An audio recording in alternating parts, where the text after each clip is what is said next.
This is what we're gonna make today. We're gonna make tamales. So we're here at Memorial Elementary, and this is our second annual Tamalada. These are pre-K 3-year-olds. We're learning about tamales through the 5 senses. Did you put chicken or did you put beans? I put beans. You put beans in the tamal, and when you finish filling the tamal, what did you do? Did you wrap it? The kids were learning vocabulary such as tamal, masa, corn husk. Also, they were learning the vocabulary words in Spanish. What about the chile de color?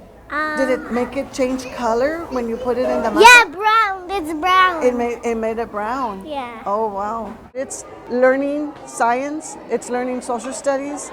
It's learning vocabulary words and having the kids being able to practice them in the classroom and at home. Did you get to eat your tamal? Yeah. You didn't get to eat your tamal? No. I saw you eating. What were you eating then? Juice. You were drinking juice with tamal, right? Yeah. What did you make chicken tamal or bean tamal? Bean. You made a bean tamal? Oh, Yeah. that was awesome. Those are my favorite.